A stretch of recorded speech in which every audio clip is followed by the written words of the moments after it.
Welcome back to the channel. I figured out what I want to call this series of videos. I'm going to call them the 6-minute watch reviews. So each video will be roughly 6 minutes. I know today's is a few seconds over.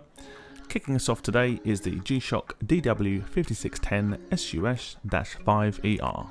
Enjoy.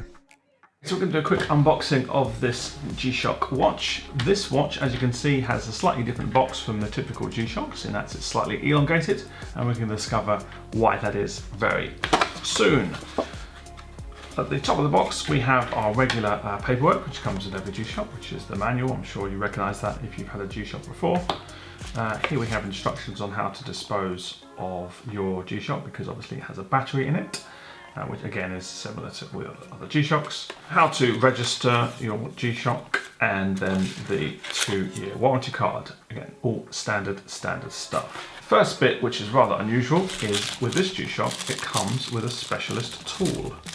If it comes out of the plastic, yes it does.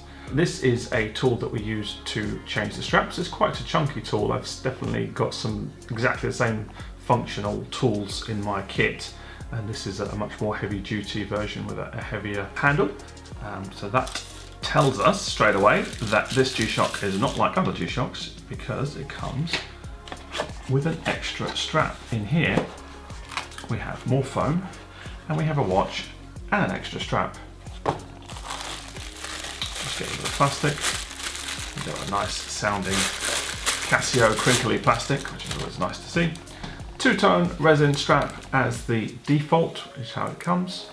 This 5610 lineup includes two different colorways. The olive green version is the SU-3, and the grey cased version is called the SU-8. Ultimately, all three of them have got the black bezel, so they're considered dual layer, but I went for the only one with the camo colours.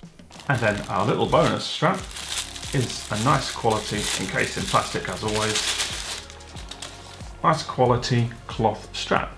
And the one thing I want to point out about this strap is that not only is it a strap, but we also have a couple of adapters on either end, and these adapters are quick release, and they allow us to attach any other 20mm strap that you want to try on this particular watch.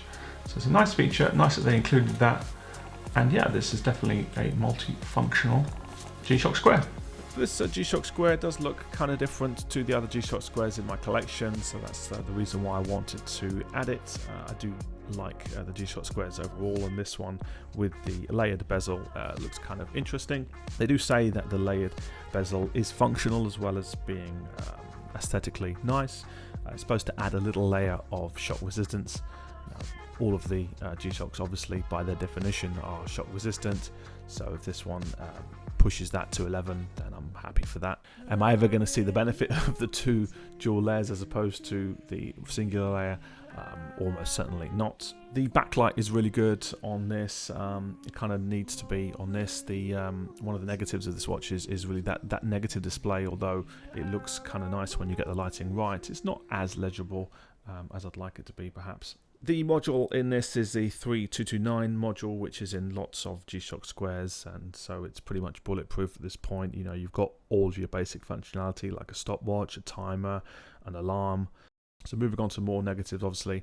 So it's a very basic G-Shock model when it boils down to it. So we haven't got any Bluetooth connectivity, and we haven't got any solar power.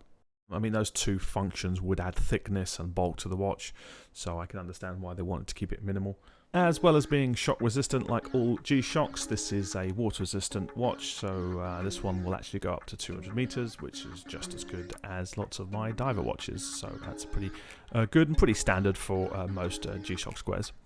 I had a go at changing over the straps. I've just sped up this video to double speed to speed things up a little bit. I used the tool which G-Shock provide with this watch. So it's quite a chunky tool compared to some of the other tools that do the similar job that I already have, and I found it quite easy to use. I ended up being quite aggressive with it in the end because you're not grinding metal on metal, so there's no chance of scratching anything up. You're kind of just wrestling with the rubber quick release strap mechanism.